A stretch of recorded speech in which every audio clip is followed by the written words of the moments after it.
When it comes to Avalanche, even though nothing I say is financial advice, people like to ask me, why do I think about $200? Sometimes people like to ask me that question. Now, I'm not telling anyone to do anything. However, the reason why it's maybe even just a thought in my mind is because if I take a look at Avalanche as a layer one blockchain, I think that it's one of the most popular out there. Now, sure, it's not the most popular, but it already has an established sort of following. It already has an established presence. And also on top of that, I take a look at Avalanche, I think as a layer one blockchain, possesses some skills, or should I say, let me rephrase this in a better way, possesses some fundamentals, which oftentimes people consider to be necessary fundamentals in order to be considered a good layer one blockchain. Like for instance, it's supposedly very scalable. It's supposedly also very fast.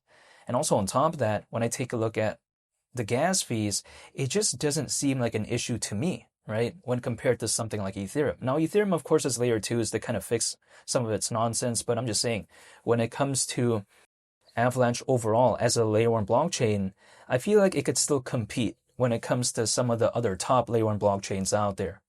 Because if I take a look at AVAX, hypothetically at $200, market cap at that point would be around 86 billion, considering current circulating supply, and currently we're around 15 times lower than that.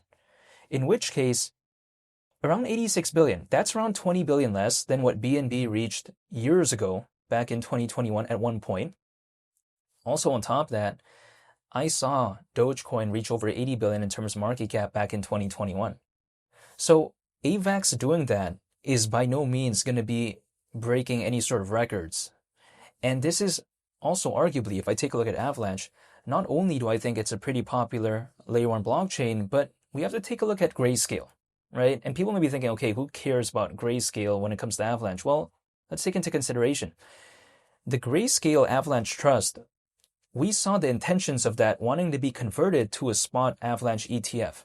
We'll see if it gets approved, what I'm saying. Grayscale is very massive. Take a look at the Grayscale Bitcoin Trust. There's over 100,000 Bitcoin.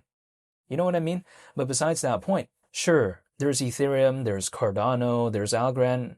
It's under some stiff competition, but we have to take it into consideration. There's not just going to only be one layer 1 blockchain and then the rest don't exist. I just don't think it works that way because even in the world of cars, sure, Rolls-Royce is a very famous car brand, right? I mean, everyone pretty much knows Rolls-Royce, but that's not the only one. That's the way to take a look at it. It's not like there's only Toyota.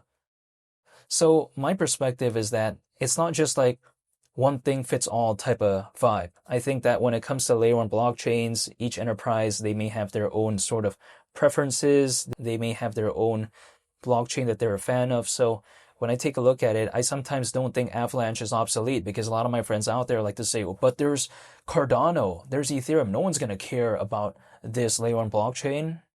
Well, again, if I take a look at AVAX, it's literally ranked number 20 in the world as of right now in terms of market cap. 20 in the world in terms of this space.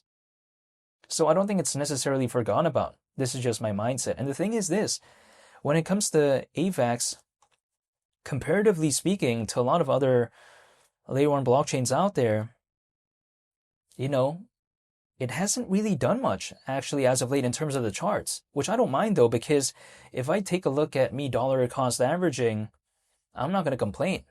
And also if I take a look at it, remember something called Van Eck? It's a firm headquartered in New York City. And keep in mind, right, they recently wanted to do something regarding an Avalanche ETF. And we take a look at, for instance, they're also pretty popular as well. Like even as of December 31st, 2023, which I get it is like years ago, but I'm just saying, you know, at that point they had around 89.5 billion in terms of assets under management. So we take a look at what Grayscale is doing, Van Eck, Avalanche in the grand scheme of things, it's not necessarily a layer 1 blockchain that's forgotten about. Maybe it's not doing the best in terms of the charts as of right now, but in terms of fundamentally speaking, you know, I think it's somewhat being recognized actually to a certain extent when compared to some of their projects out there that don't really have any sort of institutional attention. A lot of enterprises just don't care about other projects, even though they're pretty massive. So when I take a look at something like, again, AVAX, I'm still a fan. I'm not telling anyone to do anything, right? I mean, I would never be able to know exactly what could happen or when something could hypothetically happen. There's just no way. I'm just one individual. Keep in mind, when it comes to AVAX just overall, there's around 160,000 holders. If I'm just one individual, what can I do? Literally nothing. Whatever I do, if I leave, if I stay, the market's just going to do whatever it wants to do.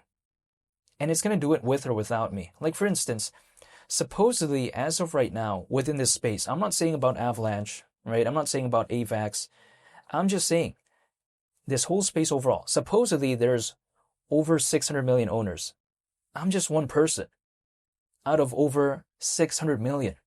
What can I do about this? There's nothing I could do.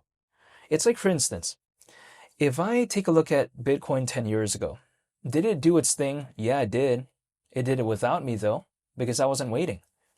It is what it is. I can't go back in time, but I'm just saying, like, had I been in this space at that moment in time, it would have done still exactly with or without me, right? Because I'm just one individual. What can I do about this? Like, I can't do anything about it.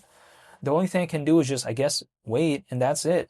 And personally, for me, I just focus on the projects that I'm a fan of. And yeah, I guess that's pretty much about it. I mean, beyond that, I can't really do anything else.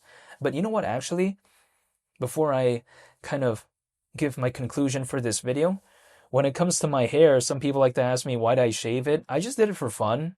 But you know what? It's going to grow back in 2 weeks. It's like, whatever. I just want to say thank you for watching. Nothing I say is financial advice, and I'm not telling anyone to do anything. However, I hope you all have a very nice day.